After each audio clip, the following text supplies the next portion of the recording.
My guest today on the Bear Facts is Dewey Bunnell of the band America. And I'm so glad you're here, man, to hang with me today. We've been friends. I went out to your Canyon Club show before COVID, had a great time, man. And, I'm blown away by your energies after, and it's your 50th anniversary, by the way, folks, of America. Okay. Where did time go? Yeah, this cat started when he was only 3 years old. So that's so you know about where he's at in his 50s. And anyway, yeah, tell me about this last year, this COVID year for you. Have you been able to write it all, play it all? What have you been doing, man?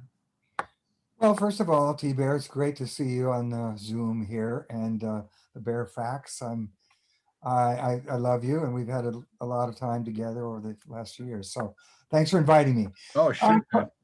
COVID has been just this thing we all have to endure, and it's a group thing. We're all in this together. Musically and career-wise, it's been an absolute dead in the water. Our players, we're a 5-piece band, as you saw.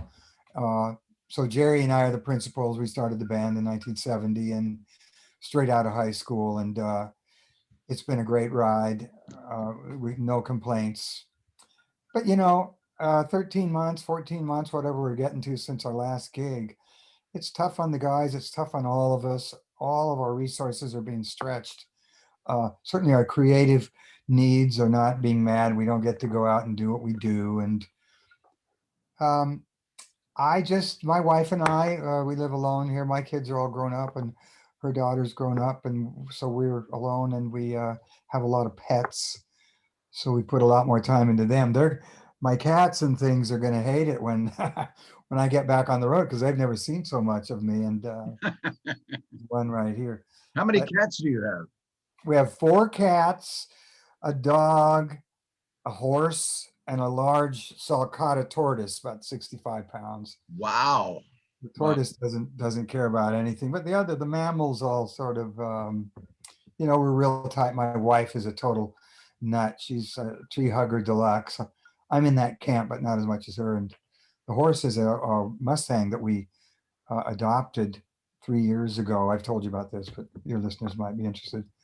And she'd gotten involved with this wild horse organization to save the wild horses, the great American, Mustang. So I guess we might as well get to the one question that I'm not going to ask you, but you can answer.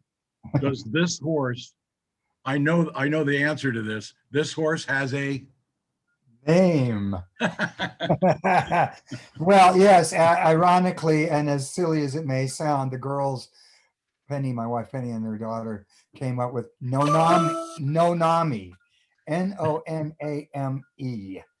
is no name, one word, but I hope you can still see me.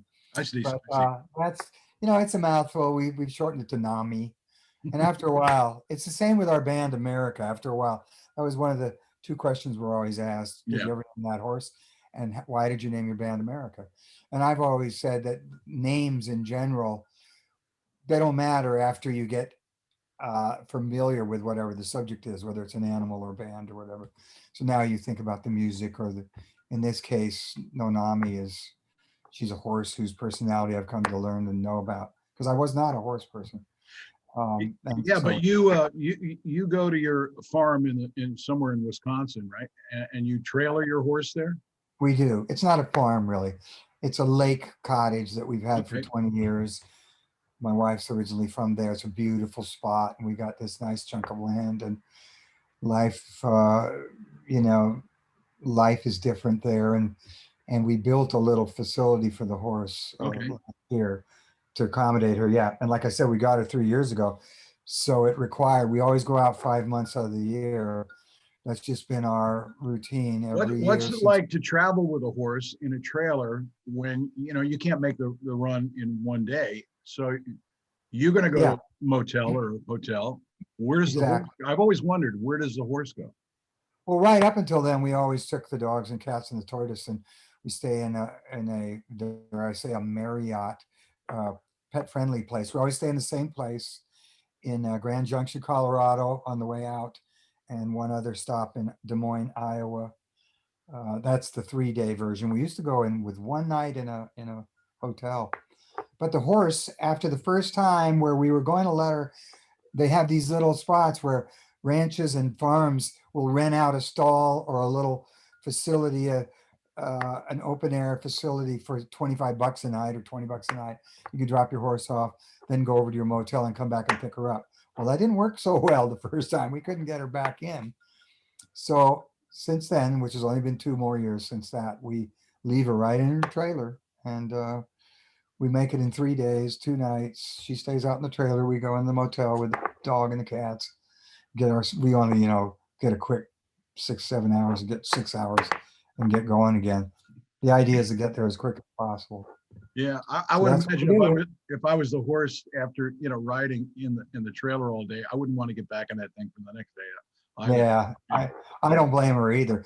But we rigged up a little like a baby cam, Right. so that the camera back there in the trailer, and Penny watches her on her app on the phone, Oh, and cool. she's back there loving it, just looking out the window, eating. You keep this netting of hay back there, and she doesn't Well, seem that's to. cool. That's Yeah, it is very cool. cool. Okay, on to the next kind of topic. Let's talk about some music. Let's talk about something that we both know a little bit about. A little. And I want to tell these people that when I went out to see your band, okay, I mean, I knew you had a couple of hits, and I knew they were some big hits, but I never realized Lonely People, Sister and Golden Hair, I Need You, Horse with No Name, Ventura Highway, Tin Man. The greatest hits. Your set list was the grand hits of all time. I mean, it was, holy crap, it was the greatest hits from one end to the other. Thank you. Yes, and we were very fortunate. Those 70s years were so fertile for us from that first album on. I mean, first album with Horse was #1 single, #1 album. Right. We won Best New Artist Grammy. I mean, we might as well close the book after that first project. But no, it's been a wonderful time, and we're so grateful for that. I think it's beautiful that not only, I mean, and nobody usually has a hit right out of the box, and if they do, they're not following it up with anything. It's a one-hit wonder. That you guys came up with another dozen hits, one after. How many albums have you made? I've lost count. I mean, we had a 7-year deal with Warner's in the beginning, and then a 6-album deal with Capitol. Those Warner years were the big, powerful years. Of course, we had one big hit called "You Can Do Magic" in '82 on Capitol. But and then there's been a ton of. We did a lot of independent label albums, of which I love. An album called Hourglass, an album called Human Nature that was just Jerry and I primarily. The history of the band changed from the original trio. Right. Dan Peake, who was right. a big writer, he wrote "Lonely People" and "Don't Cross the River" and some songs for us. Or we were then the Three Musketeers. We were America. He left though in '77. A lot of people don't realize that. We still have people coming to shows in the 21st century saying, "Where's the third guy?" Well, he left in '77. But Jerry Beckley and myself have been America. And so we made a lot of records that just, you have your window, I guess. You have that fertile time. I don't know how, the right place, the right time. I always thought we were just a typical, member of our generation. We were reflecting the times, the music, the mentality of the times. And that's what I like to think. And I really felt like that. I was part of my generation. And, so you guys met in England, correct? Yep. Okay. Yes, sir. You were all like teenagers, kind of high school guys, right? Yep. Air Force kids. Your dads were all in the Air Force. That's right. Okay. You went to a school, a London school that wasn't in London. Yeah, it was North London. It was it was a facility. All the American bases in foreign countries are generally owned by, like in England, it's the Right. RAF bases Sure. that we lease, and then of course dependents of those servicemen have to get an American education. Okay. There was an American school actually in London called ASL, American School of London. That was for more civilians, corporate kids, Right. uh, diplomats, but this was primarily all for military kids, and it was small. Our graduating class was about 120 kids, so That's not that's that's not like, not super small, but well. Yeah, I guess not. it, it Relatively speaking, we'd always heard other high schools were 250 graduating class or something like that. okay. So you guys put a little band together then, Yep. and because you guys were actually um, now your mom's English, isn't she? She's gone past now, but yes, she And was. Jerry's mom. Same thing. Boy, you've done your homework, T I Bear. try. I try to do it for this, and Yeah. and so you've had that love of England in you, in your DNA, and I think you were born in England. You're I a dual was. Yeah. citizen of the United States and England, right? Yeah, my dad, when he was young and was stationed in England, which was his first stationing anywhere at a base after boot camp or whatever Air Force does, he met my mom, and I was the result right away. 1952, I was born, but we only stayed there for I think about 3 years, so I have little memory of that time. My brother was actually born at the same time. Okay. I mean, during that stretch, 18 months later, he was born in England. But then we traveled around the US as a family, and we ultimately went back in 1966. My mother always wanted to get back. She missed home, and we'd been traveling, being stationed all over the US. I mean, you name it, Biloxi, Mississippi, uh, Pensacola, Florida, Omaha, Nebraska, California. We had in 63, which is a pivotal time. We can get into music now, Yeah. basically, because in 63, we were stationed at Vandenberg Air Force Base out here in California. Sure. And that was a hot time, the surfing scene. And I'm again, I'm I'm guessing Beach Boys meant everything to you. yeah, I'm well, guessing the I'm surf, guessing the Ventures, you're absolutely right. Dick Dale Dick and the Dale, Mill, right? Dick Dale. Right. When I finally met Dick Dale many years later, when we were back out in California, we were a band, and we got to play with him. It was like a real full circle thing, meeting the guy and telling him, hey, I used to pick out those single note things. I'm self-taught. I'm the worst. No music theory here. But I did everything by ear. And so, yeah, it was the Ventures. It was the Beach Boys. And of course, 63 was that big time too, because going into 64, you've got the Beatles, Ed Sullivan. This is a broken record for all the music people from our Sure. era, the baby boomers, but all of that changed my life. I always mention what a big year that was, because it was coming of age. I think I was like seventh grade, eighth grade, and it really, the Ali fight, the Cassius Clay, Sonny Liston fight, the assassination, Kennedy, all of that stuff. moon landing, Moon landing 69, right? But but I mean, that was when we those were the graduated. years. I Yeah, that it, whole it, it's. I'm gonna interrupt you for just a second. I was really interested in this. Will Lee, the bass player, was my guest last week, and he said something that was really, I never thought about this, but it was really, really, really interesting. He said, and tell me your take on this. He said that, when Kennedy was assassinated, the country was in such mourning and such upheaval because of that. And 3 months later, on the Ed Sullivan Show, the Beatles appear. And all of a sudden, everything kind of changed to a more positive, lighter kind of atmosphere. He saw the Beatles on that show. He wanted to be a musician. So from that moment on, he was a musician. Now, I know the Beatles influenced you because I know they influenced me and everybody else that ever heard them. I know the Beach Boys and Brian Wilson influenced you. Yeah. What do you take Yes. Yeah. from and then you did albums with George Martin after the Beatles broke up. So there has to be such a heavy foundation of that kind of music. And thank God for the Beatles, because what they did is they made the door oh so wide in radio airplay and everything that it allowed all of us in.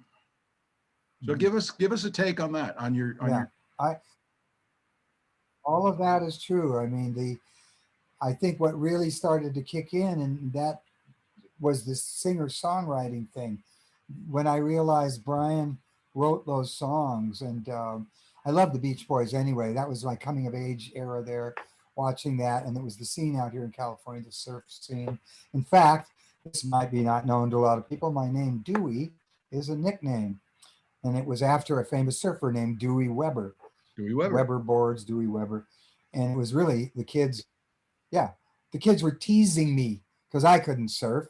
I'd rent a surfboard and sit on the beach waxing it when I go out there a little bit. I never got the hang of that one, but I loved the vibe and the culture, you know.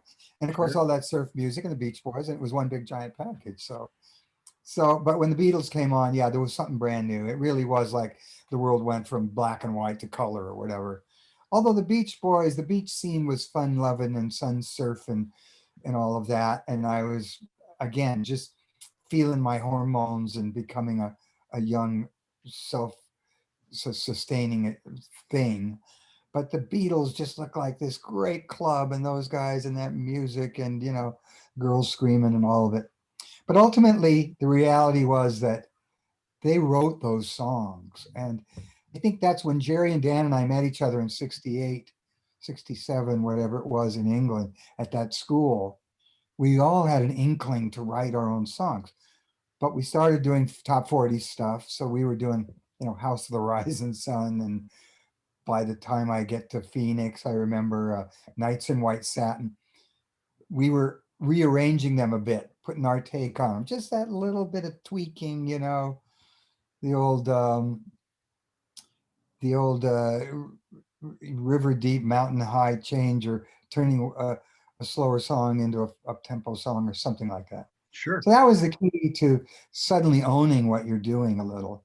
And that's really what we couldn't take that top 40 trio anywhere without some songs of our own, I don't think. And that was because we were ravenous, and right then every morning we had a new song to write. I wish I had that. Do you remember your first song that you ever wrote? The first song on the first album that got recorded was Riverside. I remember that vividly. And as it turned out, it was the first song on the first side. I'd written a couple of other songs, none of them that were any good. One was You're Growing Old, and I was trying to express my parents aging or something, and the reality that I was going to outlive them or something. It was heavy, man. But that never went anywhere. But I do remember that first handful of songs that we each brought to the table. Right. And Dan had a few, and Jerry had a few, and I had a few, and we weren't earning any money. We had no money. We didn't go to college. Dan went to college for one semester, basically chasing his girlfriend back to the States. And he did one semester and bailed and came back. And Jerry and I had been working at the base in the warehouse for a few bucks. We were still living with our parents. We ultimately did get a little cowman's house. The three of us could rent this dirt cheap. It was part of a British farm up there, and they rented out the little cowman's house or whatever it was. And that was our sort of our, you know, incubator, where we lived in there, and dare I say, smoked a little pot and Dare wrote you a few say? songs. Dare I say? Yeah, the beginnings of going down the wrong path. But we were excited about everything. And I can't tell you how much great music we saw. Yeah. Saw Jimi Hendrix at the Royal Albert Hall. Oh my God. The Experience. Oh, that was great. Opening act was Dave Mason, Chris Wood.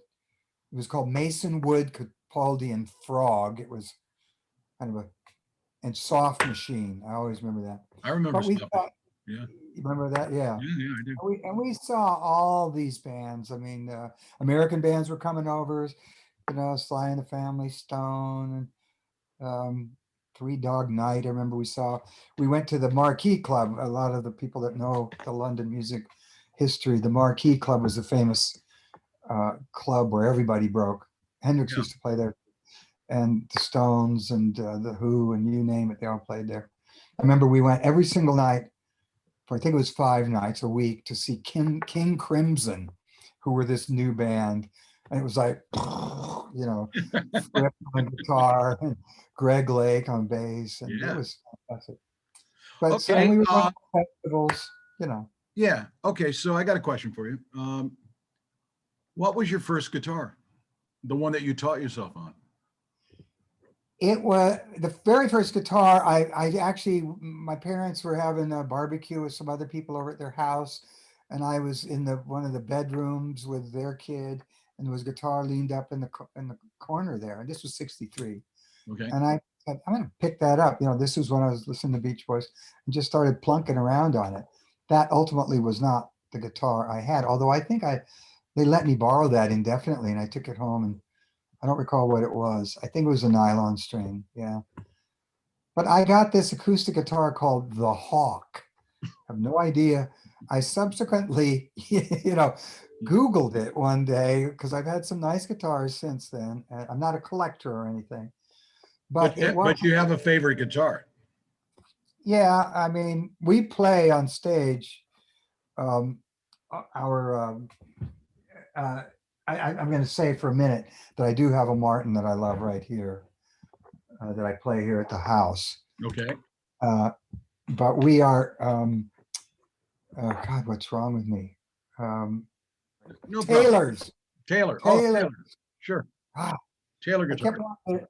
kept wanting to say the first really serious guitar I owned was when the three of us, we had our record breaking, and we had our very first tour of the US playing clubs. And while we were in New York playing the bitter end, we did a week at the bitter end. We all were marched over to Manny's Music, which was I this worked great. there as a kid. I think you might have told me this. Yeah. Yeah. Yeah. Yeah. And I got a Guild D55. The other guys got Martins. And they said, what do you want that Guild for? And literally, I was so, uneducated back then, and still am to some degree. I was just playing different models, and I just liked that one the best. It wasn't about the maker model. It was about, what's this called? A Guild. And I played that for years, and it's on several albums. And back in those days when I smoked cigarettes and stuff, stick the cigarettes up in the Sure. tuning head and burn some nice, burn marks in the head. But so I played that for a long time.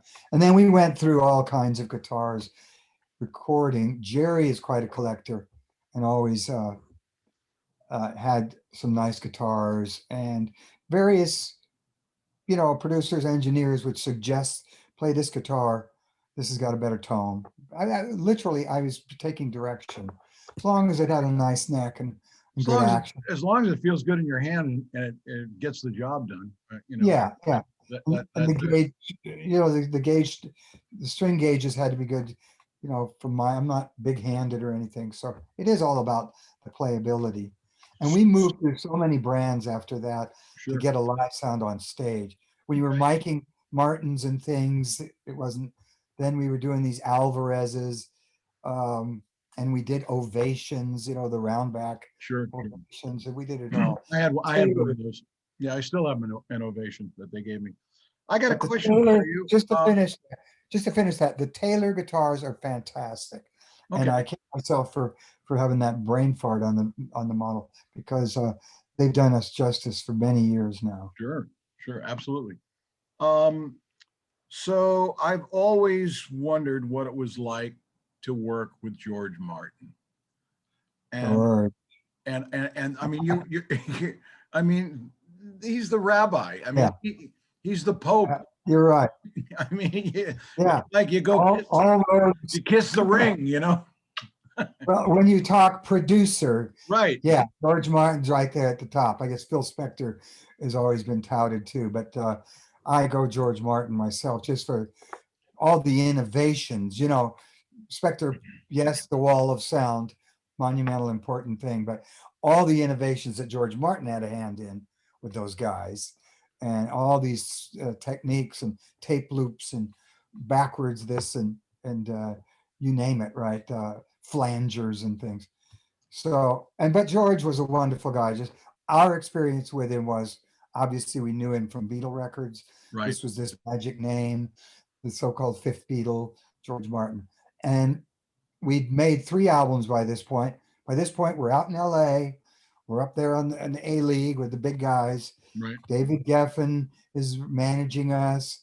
We're rubbing shoulders with CSN and Joni Mitchell in the offices, and got to know all these people. The Eagles were just coming up, and our mutual friend Joe Walsh was right behind, coming in and joining the Eagles. Sure. So there were, there were so many people in that. Jackson Brown, Linda Ronstadt, J.D. Souther, so many artists. So now we've already done 3 albums. We're being managed by them. And the third album took a long time, didn't really have a big hit. It had that little polarizing number called Muskrat Love on it, which ironically, here we were all, based on, our career was based on writing our own songs. And we Right. decided to record a cover song. I don't know, we'd listen to this guy, Willis Allen Ramsey's album one night in the apartments we were living in Hollywood. And we went, we could probably do that song. And for some reason, we all got a thing for it. We recorded it. That was the first single. Didn't do as well. The first 2 albums had done so great. Ventura Highway, I Need You was the second single, and the first album was a big hit and covered by lots of standard people, Johnny Sure. Mathis and Andy Williams. Second album did Don't Cross the River and Ventura Highway. Third album, Muskrat Love. So we had a dip in the action. So it was that point, and it took so long, we decided maybe we need a producer. So pretty much it was the clout of Geffen and Elliot Roberts at the time. Elliot Roberts, rest in peace. He was doing our day-to-day a little more than Geffen, but Right. they made the call and got George Martin over to the offices to meet with us. He was in town for McCartney's Live and Let Die, the Bond thing. Sure. So he was there. And we just completely hit it off. It was like, our British background, he knew about us. And frankly, he was at loose ends, This is 1974, early 74. And Beatles have been broken up since 70. He's done this thing with Paul. He probably took a breather himself. I'm not sure. We never even asked him well, actually, he produced C Train. Shortly after us, he did Jeff Beck's Blow by Blow. Right. So he was still in the game. Sure. But we Where did you record the 3 albums with him? we actually did 7 if you include the greatest hits and the live album. Okay. 'Cause he remixed the hits from the first 3 albums. So we did 4, 5, 6, 7. I think we did 4 studio albums or 5 studio albums. Okay. The first one was called Holiday. That had Tin Man on it. Tin Man was on that.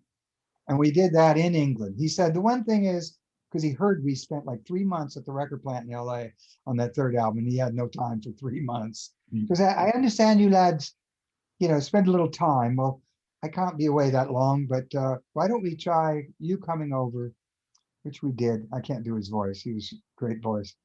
And we went and worked at Air Studios in the Oxford Circus. I worked there.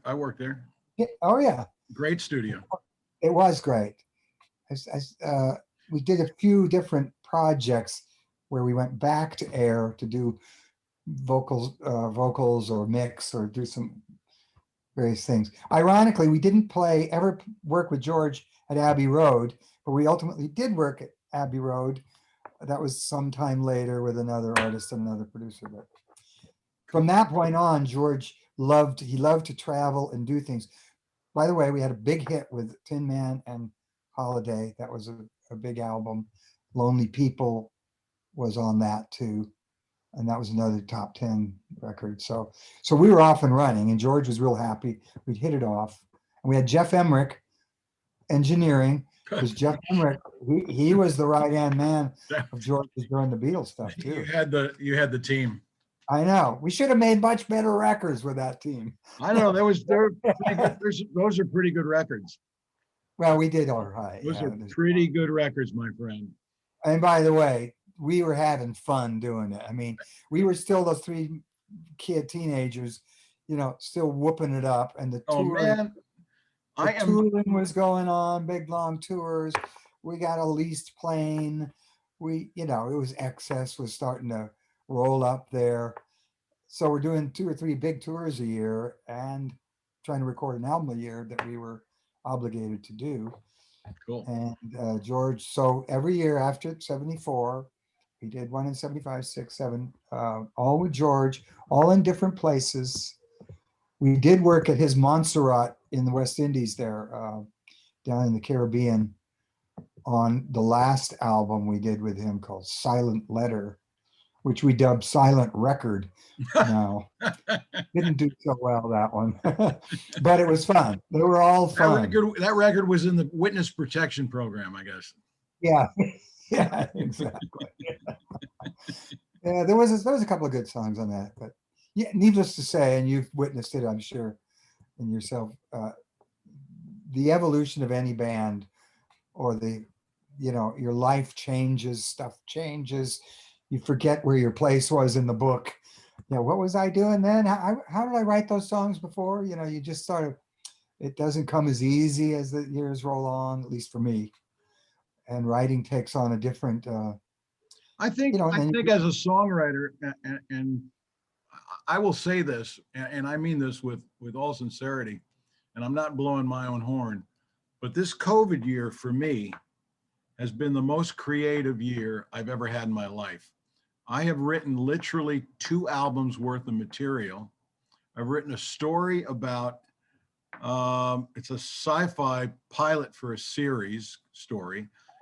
And I've written an 18-minute piece of music about a kid that runs away from home in 1951, joins the circus, and stays there the rest of his life until 2017, that I want to make into, an animation. why So does it go from 51 to 2017? Is that it for the guy? that's, well, the circus, he runs away quickly. He runs away from home, gets on a train. He grew up in Homestead, Florida, gets on a train there. He only has enough money to get to the next stop, which is the next morning. They put him off the train. An elephant walks by. He looks across the street. He sees winter home of the greatest show on earth, Ringling Brothers, Barnum and Bailey Circus. Sure. He ends up joining the circus, and in 2017 is the last show that Ringling Brothers had in their Oh, in their history. got it. He stays with the circus till then. So Wow. yeah, it's an That sounds great. it's an 18 Now, minute piece of music that I finished. And so I got to tell you, like, I was really nervous about, as we age, we're going to get more like uptight about things that we write and this and that. I have let it all go. that's great. I've looked at a blank page and I went, I'm going to fill this page, and Wow. I'm going to do it with fun and love and my emotions and my feelings. And so we're getting down towards the end of this little conversation that we're having, and I've had a great time with you, Dewey, and I'm very grateful for you to come aboard. I'm We going could to talk ask, for hours. yeah, I'm going to ask you a question I ask all the people that come on. It's funny because last week, week before last, Stephen Stills was my guest, and We worked with Stephen, love Stephen, yeah. yeah. In fact, Stephen and I wrote the single that I have that's out now. My album's about to come out on April 16th, which You is, did tell me. I'm yeah, looking forward to it. yeah. Yes. And Stephen and I wrote the single that's out, and he played guitar in it. So I'm real grateful for him. And Yes. I had to give myself a plug here because the album's coming out. I can't wait, really. Stephen is one of my heroes, really. Anything that Stephen has a hand in, and you, T-Bear. Well, Anybody, that sounds like a great collaboration. yeah, it's going to be fun. He owes me. I played keyboards on Southern Cross, so he owed me one back. On the original recording, really? Yeah, Wow. yeah, I didn't know that either. yeah. I played on. Yeah, I might have to Google you. No, Oh crap! I didn't know you were on Southern Cross. That's great.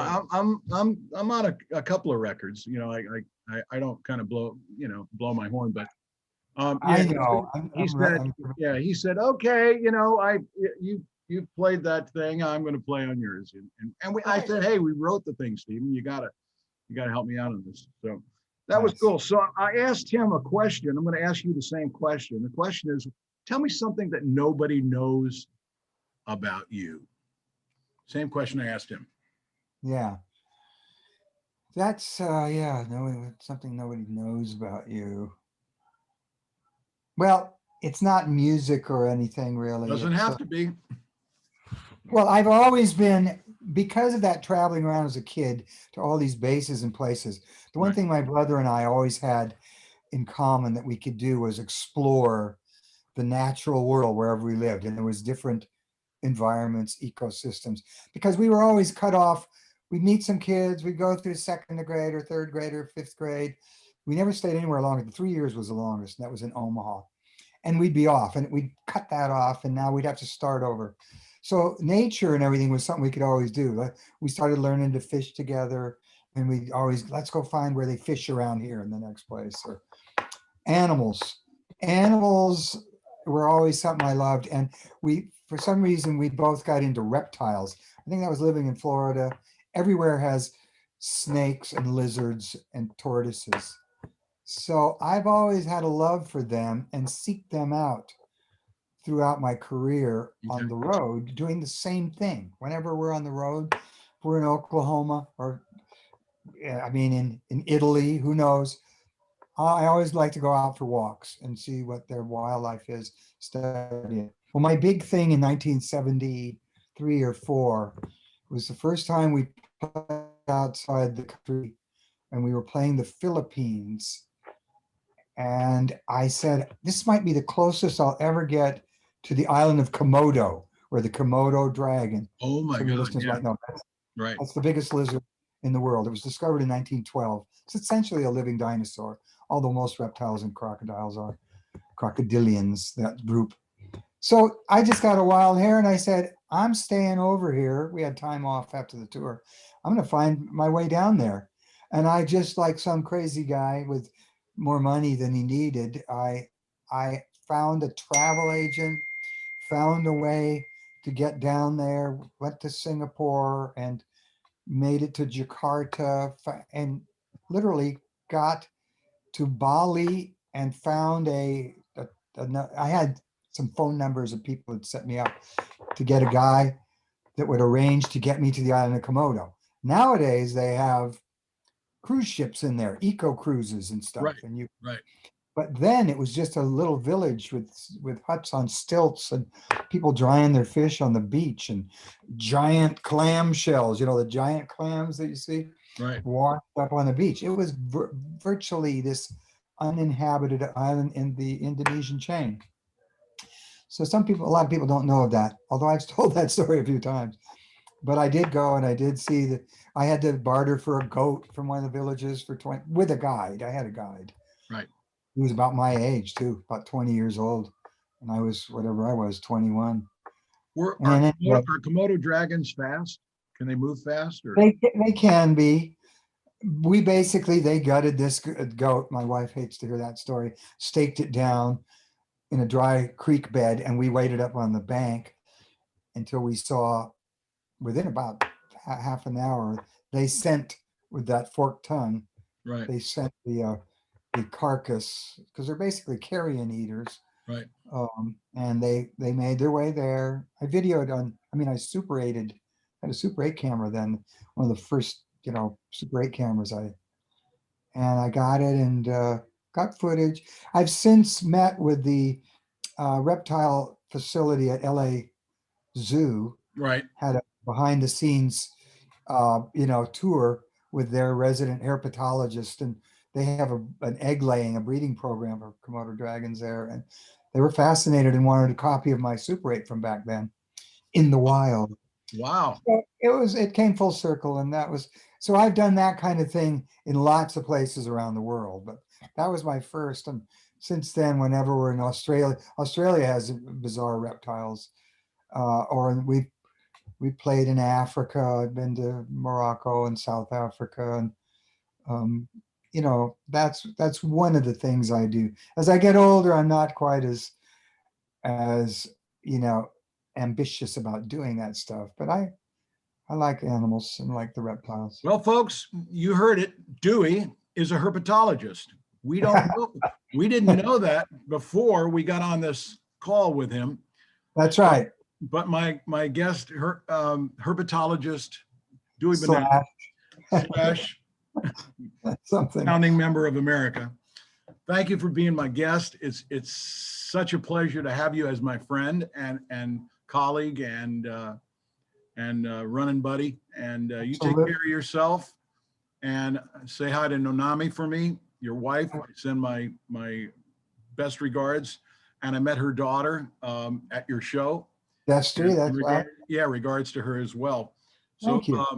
And in fact, I'm going to be at the Canyon Club, if you can believe this, on June 27th. They just booked me in there. June 27. Let me Yeah. put it down. So, well, you know, I really appreciate this, T-Bear. you'll have to come. You'll have to come, and we'll find. You know, we'll have an extra guitar laying around, and you'll come and sit in with us on a tune. Well, that's a great invite, and I hope, if nothing else, I certainly want to sing on one of your later recordings, on next recordings. Okay, you got Singing it, man. You got it. You are going to sing on the next record. All right, that's what I'd Appreciate love it, to do. Peace. All right.